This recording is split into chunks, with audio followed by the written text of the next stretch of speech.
Doctor Zakir, আপনি কি এবারে বলবেন ঈদের নামাজ আদায় করার ক্ষেত্রে সঠিক নিয়ম কানুন আসলে কোনটা, আর যদি একটা সংক্ষিপ্ত বর্ণনা দেন আমাদের পিস টিভির দর্শকদের জন্য, যাতে তাদের উপকার হয়। আপনি যদি ঈদের নামাজ সম্পর্কে বলেন, মুসলিমরা বিভিন্ন নিয়মে এই নামাজ পড়ে, এটা নিয়ে মতভেদ আছে।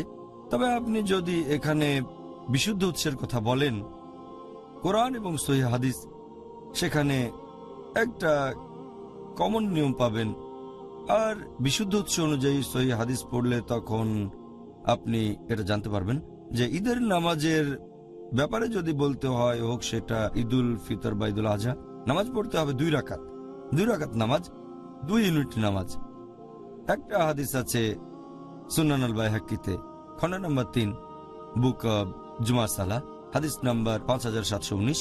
উমর রাদিয়াল্লাহু আনহু, আল্লাহ তার উপর সন্তুষ্ট হন, তিনি বলেছেন, ভ্রমণকারীদের নামাজ 2 রাকাত, আদাহ নামাজ 2 রাকাত, তার মানে ঈদুল আজহা, আর জুমার নামাজ 2 রাকাত।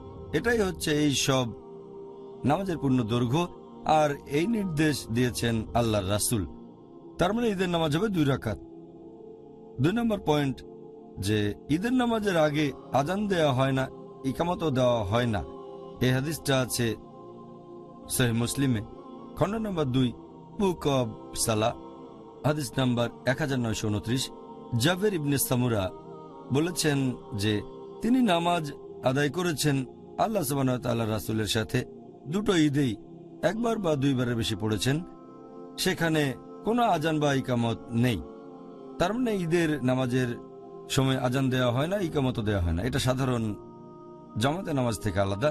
3 নম্বর পয়েন্ট, যে ঈদের নামাজের আগে কোনো নামাজ পড়তে হবে না, অথবা তার পরেও পড়তে হবে না।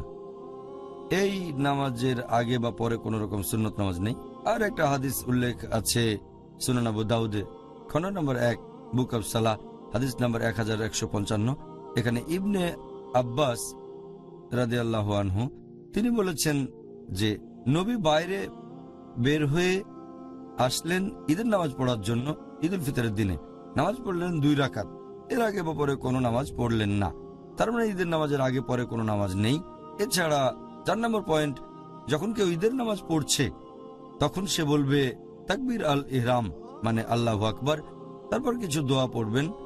এরপর আমাদের দিতে হবে 7টা তাকবীর প্রথম রাকাতে, আর দ্বিতীয় রাকাতে দিতে হবে 5টা তাকবীর।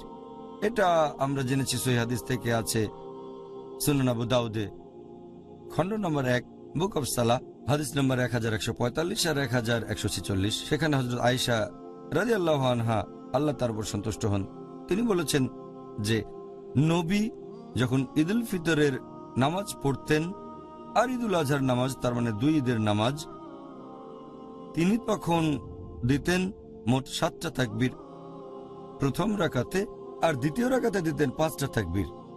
এটাই হচ্ছে ঈদের নামাজ আদায় করার সঠিক নিয়ম। এরপরে ইমাম সাহেব তখন বলবেন, আউযু বিল্লাহি মিনাশ শাইতানির রাজিম, বিসমিল্লাহির রহমানির রহিম, আমি শয়তান থেকে রক্ষার জন্য আল্লাহর আশ্রয় চাচ্ছি এবং দয়াময় পরম দয়ালু আল্লাহর নামে শুরু করছি। তারপর তিনি পড়বেন সূরা ফাতিহা, আর সূরা ফাতিহার পরে নামাজের প্রথম রাকাতে পড়তে পারেন সূরা কাফ অধ্যায় 50। এরপর দ্বিতীয় রাকাতে পড়তে পারেন সূরা কামার অধ্যায় নম্বর 54, অথবা প্রথম রাকাতে পড়তে পারেন সূরা আলা অধ্যায় নম্বর 87, আর দ্বিতীয় রাকাতে সূরা গাশিয়া অধ্যায় নম্বর 88। প্রথম আর দ্বিতীয় রাকাত এরকম হতে পারে, এটা সহিহ হাদিস দিয়ে প্রমাণিত। তবে এখানে আপনি যদি অন্য কোনো সূরা পড়েন অথবা কোরআনের কয়েকটা আয়াত, তাহলে নামাজ হবে। এগুলো সুপারিশ করা হয়েছে, এগুলো হলো সুন্নাহ, আমাদের নবী পড়েছেন। এছাড়াও ঈদের নামাজ শেষ হওয়ার পরে ইমাম তখন দেবেন খুতবা, ঈদের নামাজের খুতবা। এটা আছে সহিহ বুখারীতে, খণ্ড নম্বর 2, বুক অব 2 ঈদস, হাদিস নাম্বার 962।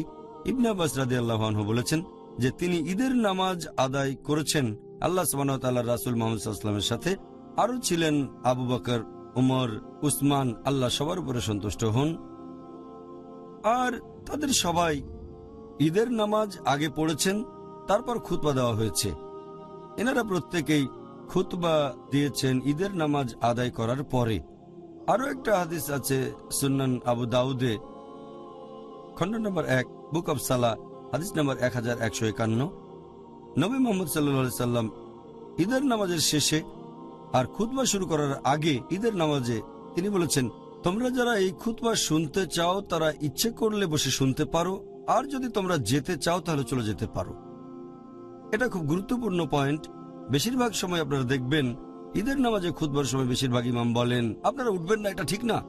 তারা লোকজনকে চলে যেতে বাধা দেন, এতে গুনাহ হবে, আর এরকম অনেক কথাই বলেন। এ সময় ওঠা তো হারাম।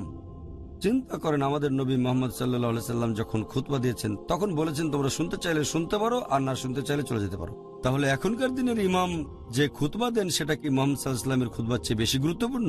ব্যাপারটা হাস্যকর। সহিহ হাদিস বলছে নবী মোহাম্মদ সাল্লাল্লাহু আলাইহি সাল্লাম বলেছেন খুতবা শুনতে চাইলে থাকো, আর না চাইলে যেতে পারো। তবে এটা করলে ভালো, যদি খুতবা শোনেন তবে নবীর অনুমতি আছে, কেউ চাইলে চলে যেতে পারে। আরো একটা হাদিস আছে সুনান আবু দাউদে, খণ্ড নম্বর 1, বুক অব সালাহ, হাদিস নম্বর 1068।